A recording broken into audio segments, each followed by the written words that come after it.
Hey, how are you doing out there? This is your host of the Summer Spotlight, Gayle Nicholson, and boy, have I got a surprise for you today. Hey everybody, how you guys doing? Today I have the honor and pleasure and oh my gosh, I'm so freaking excited to have Krista Ducharme and Joanne Angel BarryColon on the show with me today. For the last few weeks, we've been doing this Zoom meeting to collaborate on a book, and we laughingly refer to ourselves as Three Crones and the WooWoo. So thank you both for joining me today, Krista and Joanne. How you guys doing today? We're doing great. I'm awesome. Great. Awesome. Yeah. Who couldn't be great today on this unexpected trio we have going on live, for that matter? Right. We've been working on a book. Of course, you guys know, for the viewers' edification, we've been working on a book that Joanne and Krista and I have named "Leave Your Baggage at the Door," and it's just basically us talking about all kinds of different everyday magic that we have experienced and developed in our lives. And the fact of the matter is, without coronavirus, without COVID-19, without this pandemic shutting everything down, it's very likely that Krista, Joanne, and I never would have crossed paths. So it is due to this pandemic that we connected and realized, oh my gosh, we've got a blonde brunette and a redhead witch here. Let's do something. So I want the two of you, one or the other of you, to please give a little bit of backstory, because I'll be honest, I had talked with Krista, I had talked with Joanne separately about their stuff being on my show, and then these two conspired behind my back and got all kinds of magic going and sucked me into it. So please, let everyone know about your contributing to my delinquency. Krista, you want to jump in on this first? Sure, I will. So it all started with your show, Gayle. and my interview with you, because then next thing I know, Joanne is calling me and we're just chit-chatting away. And then she says, lo and behold, hey, I just am being guided about a book title. Leave your baggage at the door. She goes, I don't know if it's for you or for me. And so we start talking further and further and further. And I said, no, it's not for you or me. It's for both of us to do as a collaboration. And then we're talking just a few minutes more. I said, no, it's not two, it's three.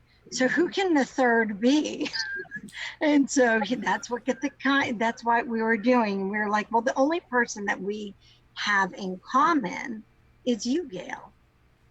And that's how, for us, from my perspective, it came about. I mean, there's a lot that goes into it that we'll divulge further, in the book. We have the numerology side, because as Joanne and I were talking, we were looking at, glancing at the clock, and it's like, oh my gosh, it's 11:11. Oh, no way. It's 11:22 now. Oh my gosh, it's 11:33. So it seemed like any pinnacle point, there were numbers confirming that the three of us needed to do something together. Mm-hmm. Right. So yeah. So, and then, and of course with the coronavirus, we have to just add on more, energy to the excitement of it all, with me moving, rather than being 3 hours apart from you, Gayle. Now I'm 6 hours apart from Joanne, which makes me 9 hours ahead of you. Mm-hmm. So not only are we in different time zones, different continents as well, but we're making it happen. We are worldwide witches. We are worldwide witches. Yes. Well, and energy is energy. It doesn't matter where we are. We could be right there, whether we're at Gayle's place, my place, or your place, or we could be thousands of miles apart. Energy is energy, and it works. So, and when you get three powerful, should we refer to ourselves as witches today? If you'd like. I mean, according to Marianne Williamson, witch means wise woman. So I am all about that. Exactly. So we have three powerful witches that come together, sharing our insights based on the things that we actually do based on our purpose and based what we do with our clients, and then sharing it with the viewers and those who will be actually reading our book. So it's really very interesting, and for me, very different. Because, and what makes this so different, especially based on, this is, I think, Gayle's input or intuitive This meeting is being recorded. Sorry, guys, I forgot to hit record. Go ahead. I hate that thing announces now. Sorry. Well, it's good that it does. Otherwise, we would never have known. But anyway, so how this is different for me is any book I've written in the past, because I've actually an author of 3 personally, and then I'm a contributor to several others. I've always literally written my books. Whereas with what we're doing here is we come together weekly for an hour call or a little longer, and we share each of our own point of views about the specific chapters that we are focusing on. Yeah. And very different for me. I'm learning a lot about myself in these calls that we're having. Quite interesting that, I sit with my astrologer and I'm like, oh, I didn't realize that I was this type of personality and I have to do this and I have to calm myself down and whatever. So I'm learning a lot based on how we are actually putting this book together. So it's quite interesting to do it this way. It is. I agree. So today's topic is very topical, right? Because the full moon is in Aquarius, and in the past few weeks we've been looking at like the Earth star and the chakras and stuff like that. And then so today we want to talk a little bit about the astrology of the full moon in Aquarius, and our resident expert on that part of it is Joanne. So take it away, lady. All right. Well, I want to just verify for the viewers, as Gayle said, expert. No, not expert. Student of astrology. Got to put that out there because I don't qualify myself to be an astrologer. In fact, I have this conversation with my astrologer all the time. And it's basically, I'm a student of astrology. What that just really means is that I'm learning about astrology every single day. And the best way I learn is to teach it.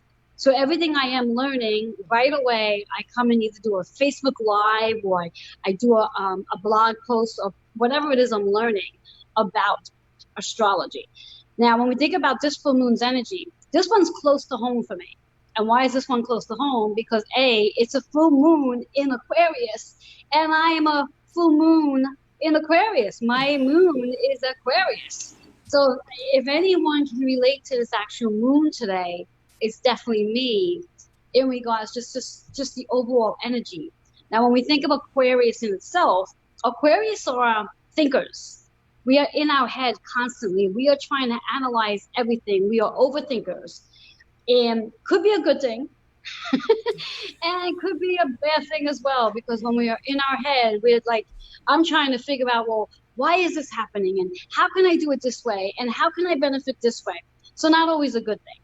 But with this full moon in Aquarius, it gives us the ability to allow ourselves to evaluate things, evaluate all that's been going on in our lives since the COVID-19, the pandemic, and everything before that, everything that we're in right now, and where we're going to actually go.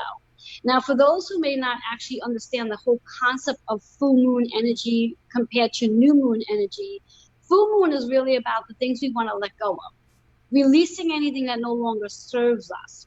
And when we really think about the pandemic and all the things that we are being, quote unquote, called to do, such as, not go to work, or we're not able to do this thing, we're not able to do this thing, the bigger picture may actually be maybe these things we've outgrown, or the way we're used to doing them doesn't really serve our higher self anymore. So when we think about this full moon, rather than being in the space of like, well, I'll never be able to do this again. Well, you may not be able to do it the way we used to. There may be a new way of doing things as we move into this new energy. And that could also help our viewers, and even ourselves for that matter, change our whole attitude in regards to everybody wanting things to go back to the way it was. The normal, so to speak. Now, if that was our normal, I don't know about you guys, but a lot of what was going on in the past didn't really fit well for many of us. So having this new way of doing something might be really exciting. And that's this full moon's energy is all about, in reference to evaluating and getting into that space of, how does this work for me now? And one of my favorite expressions is, what would you like it to be instead? Because we are fully in charge and in command of whatever it is we really want to see happen for us. Because again, we are all witches. Every one of us, we all have the ability to create the thing we truly want. But if we keep focusing on all the things that we don't want, we're going to get more of that into our energy. So with this full moon in Aquarius, it gives us the opportunity to really sit and evaluate, where do I want to see myself in give and take 5 months from now? And really take the time to pen to paper and writing it down, and understanding that if each and every one of us does this, if everyone in the world takes charge of ourselves and not worry about trying to change the world, but if each and every one of us wants to change ourselves, little by little, the world changes. Yeah. And that's what we really need. So if each person takes this time to utilize this energy with the full moon to sit down and ask themselves, where do I want to be 5 months from now? What do I want my life to look like 5 months from now? And then write it down on paper, and then take the action steps so you can actually have that desire into your reality with this power of the full moon. And I'm a firm believer on full moon energy and transforming things, because every time we have a full moon, whether it's Aquarius energy or Aries energy, it doesn't matter what energy is in, I'm a firm believer that when you do put pen to paper, you will create the exact thing you want in your life. Right. And you just have to stay sort of on path. You have to avoid falling into the trap of the negative thinking, or even possibly sharing your ideas with people, because not everybody is going to be on board with you succeeding. So you may not want to share what your desires are with the world until they start to happen, because you'll get a bunch of people who might sit back and say, oh no, you can't do that. That's not going to work for you. Well, and that may very well derail you. Don't we always have at least one of those well-meaning friends and family that just want to protect us, just want to look out for us, and end up, accidentally just squishing our balloon, like totally. Yes. Yeah, I call them our negative Nellies in our life. Yeah. Yes. Yeah, Yeah. And we all they have mean them. well. They mean well. Yes. They think they mean well. They think they're serving us in one way or another. But to avoid all of the meaning well and all that negative chatter in the ears, avoid sharing everything with everybody. Yeah. Keep it to yourself until it's already out there. And this way here, they can't squash something that you worked so hard to try to get. Yeah.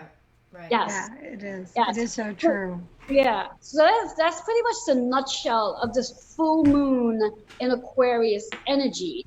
And when we take all of that energy and then we combined it with all the retrograde energies, we have a lot of things going in our favor to help us in regards to what it is we really want to have come the next 5 months. What does that put us in? The new year? 2021? Yeah, that's almost 12 months from the beginning of quarantine. So this energy right now will take us to 1 year from quarantine. Yeah. Exactly. And a lot of your astrologers actually do say that with this particular full moon's energy, it is so powerful that if you do put pen to paper and write out your intentions with action, you will be able to transform into that new version of you and that new way of doing things. Now, the flip side of that is for those people who aren't putting pen to paper, when we actually do roll into 2021, and even for that matter, year to date as of March, they're going to find themselves very much in the same spot they are now. Yeah. So this is a very powerful energy, whether one believes in it or not. I always like to say, if you're not really sure if this energy will work for you or not, and you've never tried it before, you know what? Try it for the first time and See what happens. Right, You might be right. pleasantly surprised. Yeah. Awesome. Yeah, I want no, to that is so interrupt you true. guys right now for a shout out break. We have some people that have decided to join us and they're commenting in Facebook. I apologize. The restream that I use doesn't allow us to comment back, but I want to give a huge shout out to Robert Garcia, who runs the Success Engineers group that Joanne and I are in. Hey, Robert, thanks so much for joining us. And Wade Saxton from Smokin' Bacon is in the audience right now. Ooh, And welcome. yeah, he's got some. I love that site. I love that app. It's so irreverent. I love it. So, hi everyone. Thanks for joining us. We've also got Jeannie Lyons. Let's see who else is in here. Sarah Kate McConnell. Thank you all so much for joining us. And back to Krista. Oh wait. So hey, yeah, I'm like, what side am I on? Yeah, no, I love the full moon. So I love moon energy, and I have to say that this particular full moon, because it is our first non-super full moon of the year. It's our first lunar eclipse, solar eclipse.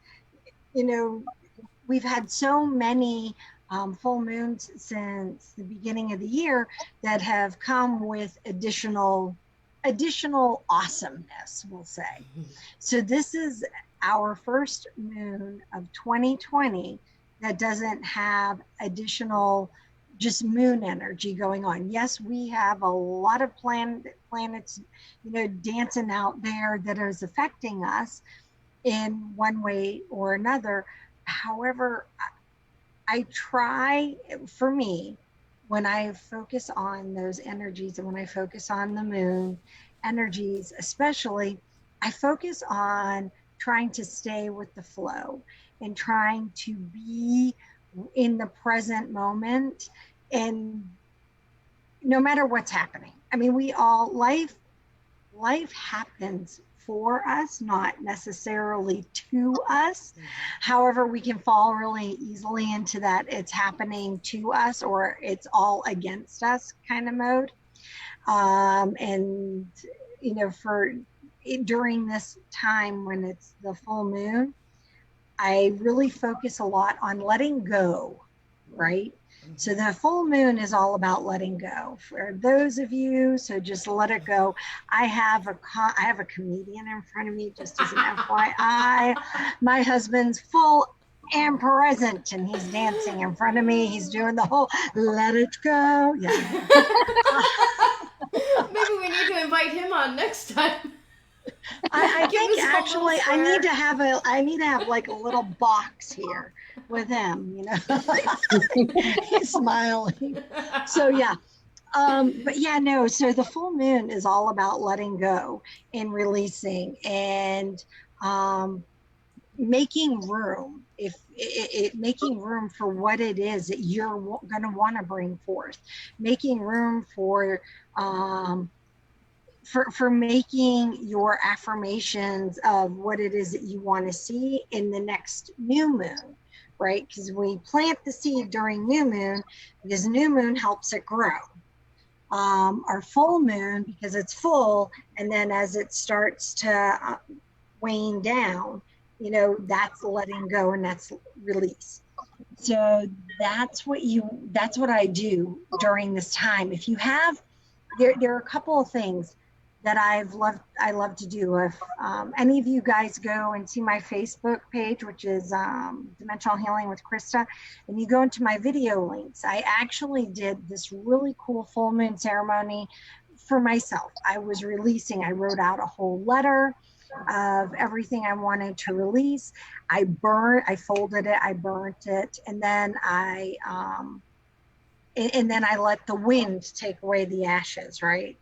To really release what I was letting go into the universe.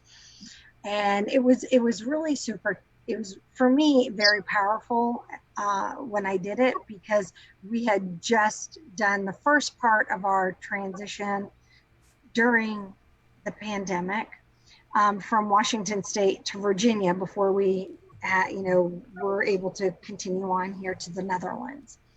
So it was really a powerful time. And I find that when we, like Joanne said, putting things pen to paper, and it's not just what you want to create, it's what you want to leave behind. You know, we can't, it's hard to let in new things if you're hanging on to dead weight. And so for me, I view the full moon as that time and that release to just let it go. You know, write it out, either burn it. A really cool thing, and I haven't been able to use it because I haven't been in a place where I can, is that flyaway paper. Have you guys ever seen that flyaway paper? It's a really fun, and that's my dog saying hello.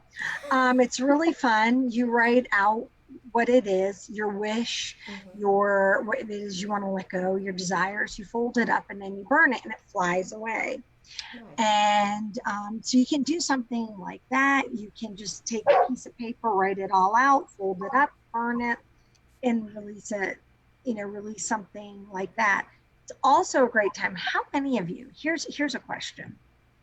How many of you in the last week have suddenly decided that you needed to clean out the junk drawer, the garage, your clothing?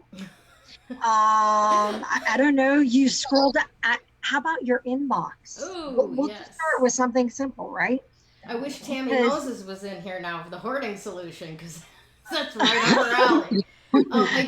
I do want to interrupt you though, because we've got a really good question from Jeanette.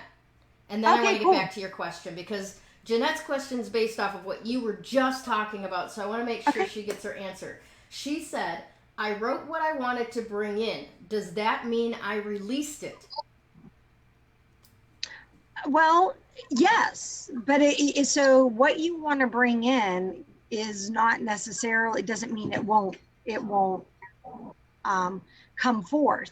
And remember, things come forth in what's for our greatest good, not necessarily in the wording that we used. Yeah, and in reference to what Krista just said too, in regards to what Janet is writing, what's really more powerful about just the writing portion of it is whatever her intentions are, definitely putting action behind it and writing out the action plan. So it's not just about saying what it is she wants to do. It's really about writing her action plan to what that looks like for her. And then even asking, taking one step further and asking, like using herself as a pendulum or using a pendulum and asking if at this time, does it serve her to have this particular thing that she's looking to invite in? Because what often happens for many people is, as Krista was saying, is that we ask for things and sometimes it's not really serving our higher self to have that thing yet. And therefore you're putting all this energy on something that may not serve you yet. And you might be missing out on the things that will serve you in that time. So I'm not suggesting not to put the energy out there, but it is really important to really take the steps and using the different tools you may have, like using a pendulum.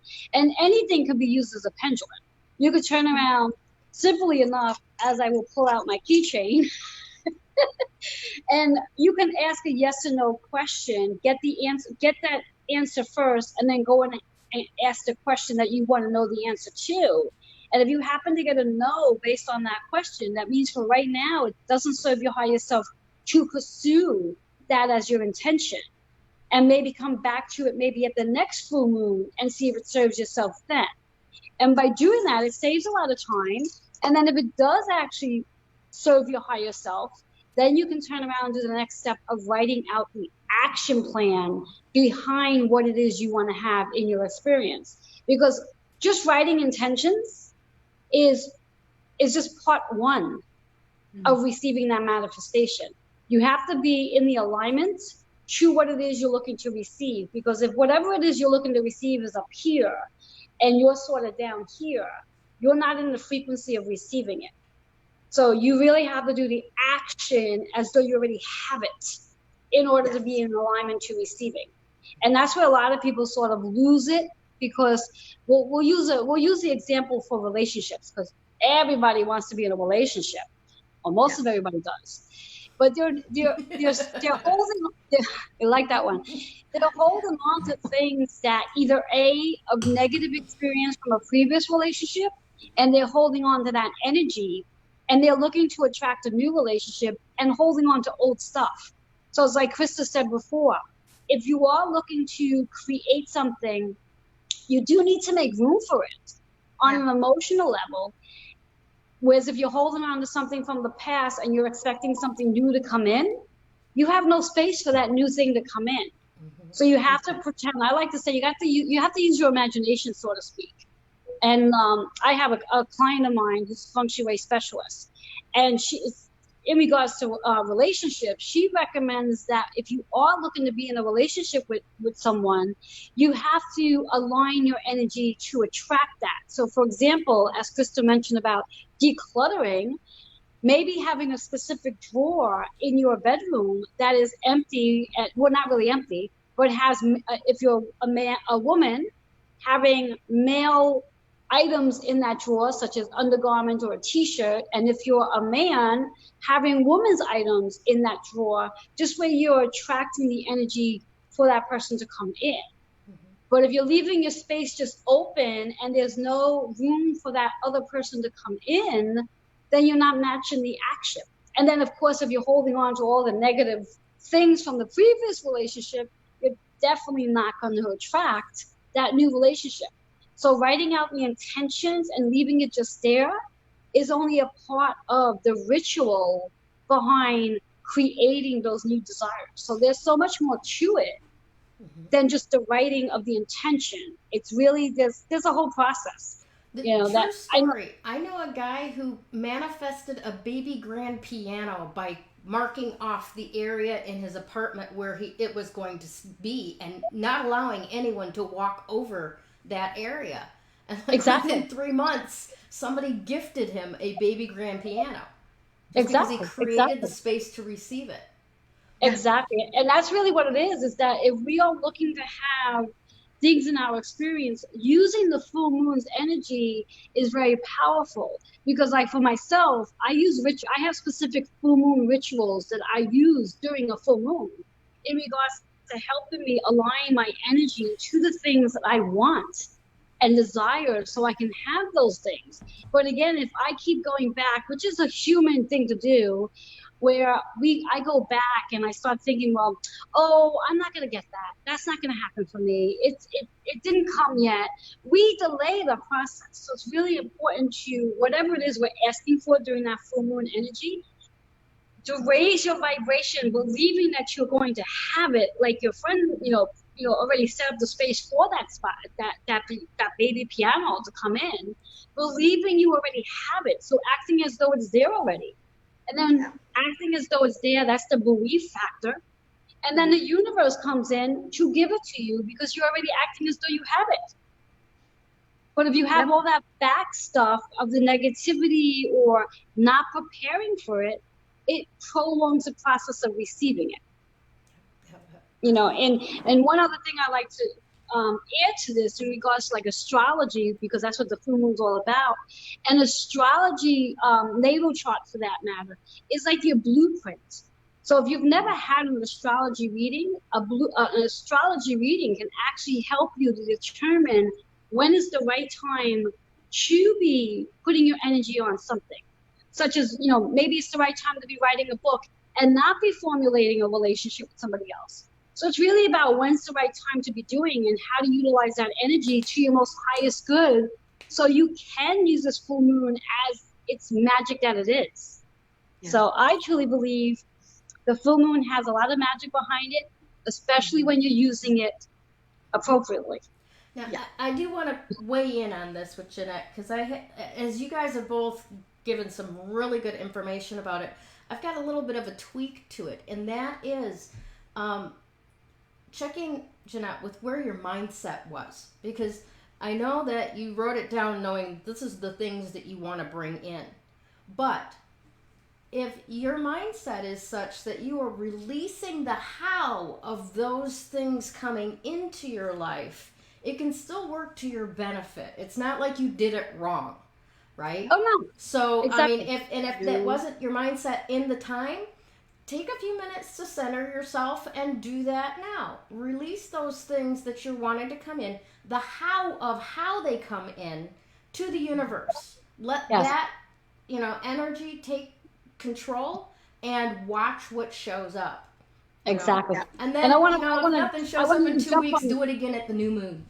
Exactly. That's it. I want to jump on that with what Gayle just said in reference to the how. One of the things as humans that we have to learn to let go of when talk about letting go is letting go of the need of how it's going to happen, when it's going to happen, and why it's going to happen.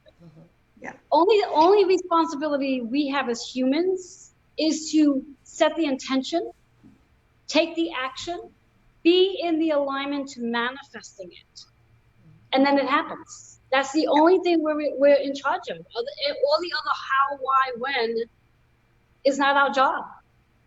Exactly. All right, no, we as humans, I'm gonna just close this real quick. As you just said, it's all about the whole control aspect. And sometimes the greatest control is just letting go of control. Yes. In Amen. order to really gain perspective and control. Yeah. All right. Now, I want to bring up another question we've got here, or maybe it's not really a question. This is a comment from Robert Garcia. He says, very true. There's a reason I still listen to 90s rock and date women in their late 20s. You have to move forward from psychic residue permeating in your mind. I am subconsciously trapped in 1995, and it's affected my current life. Okay. Well, Robert, maybe you should put those 20-year-olds on your little list to release and find somebody that's not going to jump ship on you once you make your millions. There you go. Yeah, no, it's okay to move on in advance. I mean, I would love to say that the 90s had great rock, but, from the 80s, so what can I say? And this is 3 Crones in the WooWoo.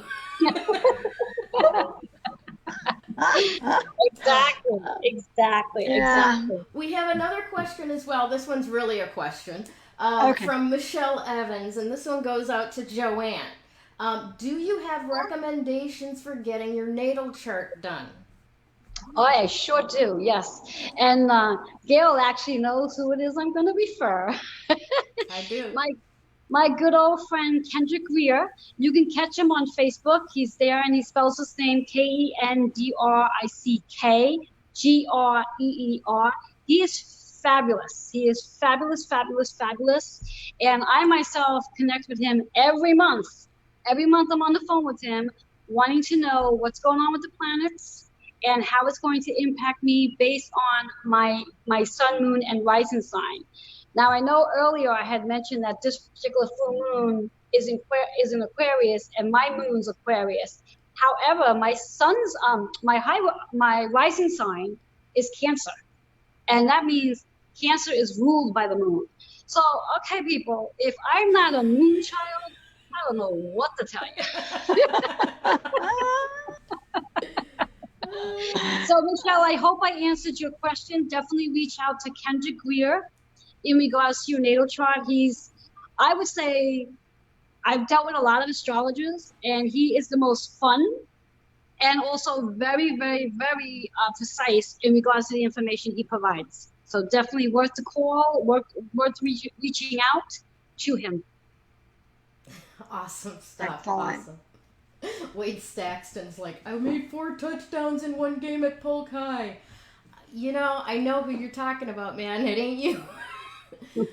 Married with Children. What's the guy's? Oh, Al Bundy. That's Al Bundy. So you know what, Wade? From now on, I'm calling you Al Bundy.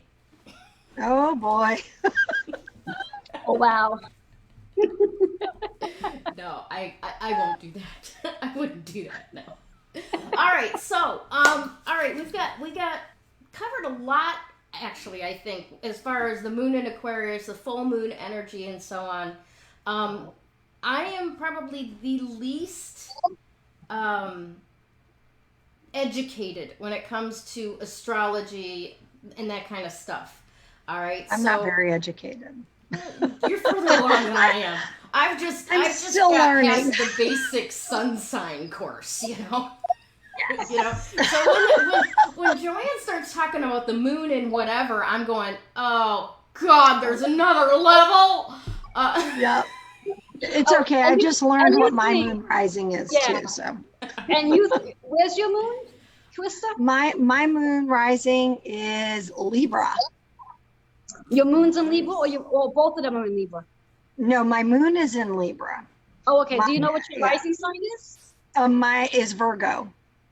Oh, nice. So nice. I found out And all what's that. your sun Yeah. sign? Scorpio. Oh my God. Yes, we definitely do have an interesting group here. Yeah. I am a Libra sun sign with a Sagittarius rising and a Scorpio moon. Wow. No wonder we all get on so Right? well. Yes, all that water. Yeah. The water. Yeah. And now both of you have Virgo in you? Well, I'm on the Virgo cusp. That's as Okay. close as I could get. No. And Krista, yours is not in Virgo, right? You said Scorpio and Libra, yes? Yes, Scorpio, Libra, and my rising is Virgo. Okay, so then yes, you do have Virgo. Yeah, so I do. That Virgo Yes. is what I have in me. Yeah. Yes. Yes. And just to give a little highlight in reference to astrology, since we're talking about it, in regards to the sun, moon, and rising sign, and some call it the ascending sign. I call it rising. I mean, either or Same works. thing. Yep. When, Potato. exactly. When you actually walk into a room, the energy that you are presenting to people is your rising sign. Oh. That's your energy okay. you're presenting to people. Your sun sign is the actual energy that you are actually here to learn about yourself in this lifetime. And of course, your moon sign is a representation of your emotions. Okay. So that's the difference between the three. So when somebody sits back and says, like for the longest, because I'm a Pisces sun sign, I always said that was my energy until my astrologer's like, no, the energy you're showing people is your Cancer sign. I'm like, oh. I was like, so I'm here to learn to become more intuitive, psychic, and more woo-woo than I already am. Is that possible? I don't know. Hey, definitely so, because again, moving more into astrology, my North Node is in Pisces too. So, I mean, if I'm really not, I guess I really am supposed to learn about this intuition, intuitiveness, this psychic ability in this lifetime, because it's a double whammer for me. Mm-hmm. Okay. Yeah, Makes sense. yeah, it's a double whammer. So, yeah. All right. Yes. Awesome stuff. Yeah. So yeah, what else do you want to talk about for today? Let's see if we've got anything else. Oh, tell us a little bit. We've got a couple of Scorpios that are popping up in the comments. So Okay, can either one of you give us any kind of direct impact that this full moon in Aquarius is going to have on somebody who's a Scorpio? Is there anything interesting or anything that you can pull out about that? Yes, indeed there is. There is. So, well, to start off with, Scorpios are water signs. So in order to really find out where the Aquarius moon sits in that individual's chart based on the Scorpio, and this is where it shows that I'm a student of astrology, not an astrologer, because I don't have my notes in front of me. They're on the other side of my table there. I'm like, I really wish I could run and get it. Yeah, you and me both. I'm like, I have stuff way back there. See where that light is? Yeah, I have stuff back there. Yes. So I could answer that question. yeah, let me see if I can make my astrologer proud right now while I go in my head just for a second. So give me a minute just to do a little numbers here, which is really funny. So I'm trying to just think. So we have Scorpio. So that's okay. So for Scorpios in reference to Aquarius, that would put Scorpios, Aquarius, that would be their fourth house energy. Fourth house energy is all about the home, the family, which is basically Cancer energy. So for the Scorpios, based on Aquarius, this full moon in Aquarius, it's really touching in on home, family, and the connection with their mother, and also how they nurture themselves as well, in conjunction to what the Aquarius energy is about. And how one can determine this is really based on what their actual sun sign is, or even their rising sign for that matter. And they take it from that sign and they count it down to what the number, whatever the number is of that specific full moon, such as the moon in this month is Aquarius. And from where Scorpio sits, it's basically 4 signs down. So that would put that person in the 4th house energy, which caps into Cancer. Awesome. If Well, that makes sense. For Jeanette, the Scorpio, Jeanette Chatsworth, that I think bodes very, very well for her business, because what she does is interior design, feng shui, based on colors and nurturing spaces. So Jeanette, this sounds like this is a great time for you. Yes, yes. And I also just want to put out there, besides having an astrology reading, I'm going to give myself a little toot here. Okay. Besides having an astrology reading, what also plays a huge role with this energy that we have coming in is also knowing what your numerology information looks like, and also having what I call a cosmic energy soul reading, which will give you a lot of highlight behind astrology and also your birthday information, combining it all together to see really how you can gain the benefit of all the energy that we're surrounded by. And not just for this full moon, but just moving forward in reference to what's in store for each individual as we move into 2021. And the way I see it, when we think about that, the energy for 2021, we all have a lot of powerful energy coming in over the next 5 months, and to utilize this full moon to your greatest good so you can reap the benefits of what's coming in 2021. It's not going to be a moment of quiet, lay back on the couch and watch some TV energy. It's going to be a lot of action. Krista's all disappointed. Sorry, Krista. Yeah, it's going to be a lot of movement when we move into 2021. And yes, theoretically, the good thing about it, and I don't know if I should use the word good thing about it, but the thing about it is, and I'm hoping that when we do move into 2021, we're not going to have as many retrogrades next year as we did this year. That's a good thing. Yeah, that is a good thing. Because those retrogrades have been kicking all of our butts. Agree. You know what? If you don't mind, I want to take a second though, because you know far more about this than I do. But one thing I do want to point out is that we tend to hear like Mercury retrograde, and we go, "Oh crap, everything's going to get screwed up," right? Communications, technology, all of that. You know. But sometimes when these bigger planets like Saturn and Pluto and the ones that are way far out, right, when they go retrograde, which is like not very often at all, sometimes those can actually be very positive influences, correct? Oh yeah, well in theory, when you think about any retrograde, I mean, it can be positive. They're all positive in one way or another, because when we think about the word retrograde, the word retrograde itself just means we're reviewing things. It's like we're taking time to go backwards. As humans, we're so used to doing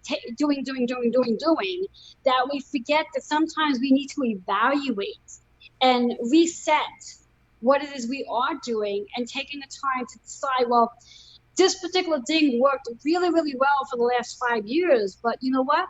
It may not work anymore. And if we continue to just do the same thing over and over again that's no longer working, we're not going to be as productive as we can be if we took this opportunity with these retrogrades to say, what's working? How can I revise it a little bit so it can work better? And not looking at it as like, oh my God, we're in retrograde. This is just going to be total hell. No, it could be a very positive time. Yeah. In fact, speaking of Mercury retrograde, Mercury sometimes when it's in retrograde is a really powerful time, depending on what sign it's in, is really a powerful time to have a conversation with somebody, because you're actually able to get your words out there, and the person you're having a conversation with is actually able to hear you. So sometimes a retrograde could be really powerful and positive. And I know a lot of astrologers out there, a handful tend to fall into the cap of, oh, retrogrades, oh, negative, negative, negative. But there's just as many astrologers who focus on retrogrades. Yeah, because this is a time to sort of retract back and not do so much about action. Yeah. And depending, again, when those planets are in retrograde, where the planet sits in the astrological sign is going to play a huge role as well. That makes sense. So I'm glad you asked that question. Yeah. Makes sense. Yeah. I always try to use Mercury retrograde to go back and do editing. Not Yes. starting anything new, not signing any Yep. brand new contracts, but going back and reviewing and improving something that was already created before. And that seems to work for me. I mean, I'm very surrounded by tech and computers, and you run into that kind of stuff. Like the one time during this last Mercury retrograde when OBS did an update and I came in to do the show and all of my setup was like Katie Blanco. It was Yeah. things like that. One of the things I plan always for that. Yeah, one of the things I always suggest to people when it comes to retrogrades, specifically Mercury retrograde, is that it's not really a great time to do any type of upgrades. No, you complete your projects. Mm-hmm. That's a really good time to say, I'm going to complete A, B, and C. And if you don't during that time, then you really need to ask yourself, are you really going to complete that project, or is it a fantasy? Mm-hmm. I mean, we all have them. Is it busy work? We all have those projects, right? Mm-hmm. I know we do. Exactly. And it's so funny that Krista says that, because going from Mercury retrograde, which is now direct, thank God, it won't be retrograde again until October. It will be a retrograde again, but in October. However, in reference to projects and all that, one of the next retrogrades is Mars. Oh. And Mars is going to go retrograde on September 9th. And as Krista was just saying about completing projects, mm-hmm. in regards to Mars retrograde, it really is really important to put your foot to the pedal and get projects done before Mars goes retrograde, because if you are in the midst of doing a project, mm-hmm. as Mars goes retrograde, that's going to create a lot of delays. So get it done before September 9th kicks in. Otherwise, you're going to be kicking your butt. Not that you're not going to be able to get it done. It's just you're just going to run into a lot of different challenges that's going to delay the process of whatever that project is you're looking to complete. So get it done as quickly as you can, and or just know that you might run into a few delays as Mars goes retrograde September 9th. Gotcha. That means I need to actually find a place to live and get moved in. Is that what you're telling me? I don't know if it's going to have an impact on that particularly, because that's a really big project. I think it's more relating to like job tasks, careers, stuff like that. That makes sense. But you never know. You never know. You're knocked off the hook. Thanks. You're helping. I want to put it out there and say, you could take your time, and then Mars goes retrograde, and then you're stuck, and then you come back to me and say, but you said so. Oh yeah. As I always say, I'm a student of astrology, so. It's okay, Joanne. I won't hold you to it. Right. And don't worry, I'm not taking my time. Really, I would like to see my belongings again. I'm sure. Mm-hmm. Yes. All right, one more quick little shout out break. Thank you so much for joining us, Daria Muniz. I don't know how to pronounce any last names. No one has a last name from here on out until 2021. Ashley, Felicia, thank you guys all so much for showing up with us. Michelle Evans, where'd she go? Dennis Kaufman and Jeannie Lyons, and there's one more that I'm looking for. Who is it? Oh, Sarah Kate McConnell. Thank you guys so much for showing up and putting messages in the chat. If you've enjoyed this little monkey show, please let us know, because I'm having fun. I think they're having fun. They're laughing anyway. We think we're funny. Sure. So if you would like to see more of this, let us know. Drop us a message. I'm going to put this up with the links to each of our business page and tag each of us individually. Please follow these delightful ladies. Most of you may already know Joanne already. Krista is a hoot. You definitely need to know her. Thank you. And please, let us know if you want to see something like this again. Ladies, I am so grateful for this trinity. This is phenomenal. And thank you both for showing up. Do you each have, first we'll go with Joanne first, but final thoughts? I think the final thought I'm just going to leave with everybody is just write those intentions and back them up with action, and know that 2021 is going to be an amazing, fun, moving year. Awesome. Yes. Yeah. And so for me, guys, my big thing is let go. As you're setting your intentions, also let go of those things that are no longer serving you. This is a perfect time to do that. Yes, we joke around about the song Frozen, Let It Go, right? Hello, we've heard that, but it is so true. And it makes it so easy when you do it during the full moon, and you'll feel so much lighter when you do so. So yeah, and have fun with it. One of the things I've been working on this past week is reminding myself to have fun. Kids have a lot of fun. Gail pointed that out last week. It seems like we grow up and we forget to have fun. So work on having fun, even as you're letting go, even as you're setting intentions, because that makes the work aspect so much more enjoyable. Yes. And just to cap on that, one last thing, the having fun portion is all about the Leo energy anyway. So it is all self-expression, lots of drama, lots of action, lots of attention, and fun. And for those of you who are out there, and I'm sure I can say this on Gayle's show, it's also a great time for involving some sex and fun there too. So hey, why not? How much fun can we have with that, right? Hey. Bring it in. Right? All right. Thank you, everyone. Krista, Joanne, those who have popped in for 2 seconds or the whole time, thank you so much for showing up and for being here. Oh, there's that word again, showing up. Maybe we'll talk about that later. Have a great week, Facebook. We'll see you soon. Bye. Bye-bye. Bye.